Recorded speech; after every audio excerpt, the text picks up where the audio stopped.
Iniciamos a análise de um excerto do capítulo 5 do Sermão de Santo António, da autoria do padre António Vieira.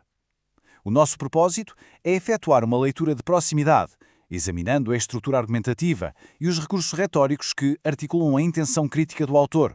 A nossa análise vai seguir 4 momentos essenciais. Começaremos com a contextualização do excerto. Depois, vamos examinar a advertência teológica central.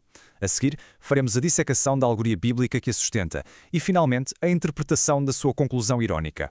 Pois bem, este excerto situa-se no capítulo 5 do Sermão de Santo António.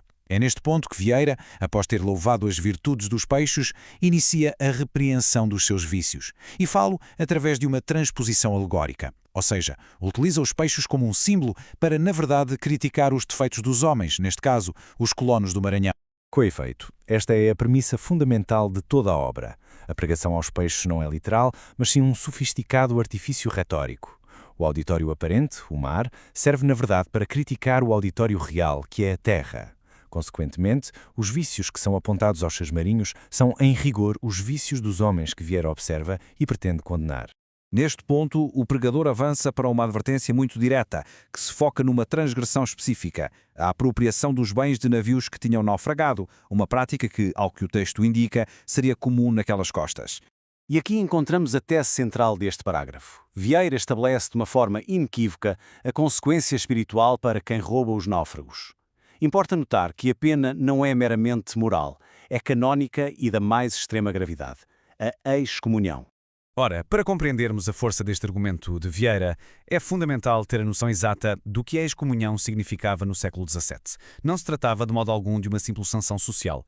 Pelo contrário, representava a morte espiritual, a exclusão total da comunidade da Igreja e, por consequência, a condenação eterna. E para ilustrar esta condenação divina, e de facto para demonstrar que a lei se aplica até por analogia ao mundo natural, Vieira recorre a uma interpretação particularmente engenhosa de uma passagem do Evangelho que envolve a figura de São Pedro. Vieira invoca, então, o episódio bíblico em que Cristo ordena a Pedro que pesque um peixe para, com a moeda encontrada na sua boca, pagar um tributo. É a partir desta base factual, retirada diretamente das Escrituras, que ele vai construir a sua complexa argumentação alegórica. O pregador estabelece aqui uma premissa crucial, recorrendo a uma dedução lógica. O raciocínio é o seguinte: se os peixes não cunham moeda, a única origem possível para aquela moeda seria um naufrágio. Disso se conclui que o dinheiro que o peixe engoliu é na sua origem ilícito. Contudo, e este é um ponto-chave, o peixe, enquanto ser irracional, apropria-se desse bem apenas materialmente, sem a intenção ou a cobiça que de facto definem o pecado humano. É de notar aqui o uso da interrogação retórica. Naturalmente, a pergunta não espera uma resposta. A sua função é outra: criar uma tensão interpretativa e, claro, guiar o raciocínio do auditório. Vieira sugere que a ordem divina não é de todo arbitrária, mas que encerra um mistério, ou seja, um significado teológico profundo que é preciso decifrar. A pergunta funciona, portanto, como uma espécie de ponte argumentativa. Consegue transformar um detalhe da narrativa bíblica num evento com valor exemplar. Deste modo, a morte do peixe já não é vista como uma mera coincidência de pesca, passa a ser entendida como um castigo deliberado, um sinal divino, e a sua interpretação torna-se o clímax desta alegoria. E é aqui que Vieira resolve o mistério. Ele postula que a morte do peixe é a manifestação física no mundo animal da mesma pena espiritual que a Igreja, através de São Pedro e dos seus sucessores, impõe aos homens. Ou seja, o peixe morre por ter na boca o fruto do naufrágio, ainda que não tenha uma culpa intencional. A lógica subjacente é rigorosa. Se um animal irracional que comete o ato apenas materialmente é punido com a morte física, que destino guardará o homem? Um ser racional que peca com plena consciência e cobiça. A morte do peixe funciona assim como um espelho e um aviso da morte espiritual, a excomunhão que aguarda os colonos.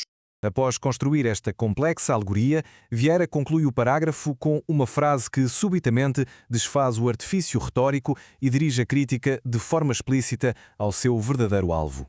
Esta frase final opera através do mecanismo da ironia, o que parece ser um lamento. A ideia de que a lição se perde por ser pregada aos peixes constitui, na verdade, a acusação central. Vieira finge falar ao mar com o propósito exato de fazer com que os homens em terra escutem com redobrada atenção. Efetivamente, a antítese final entre mar e terra resume toda a estrutura do argumento. Ao mar dos peixes corresponde à apropriação material, sem dolo, que é punida com a morte física a título de exemplo.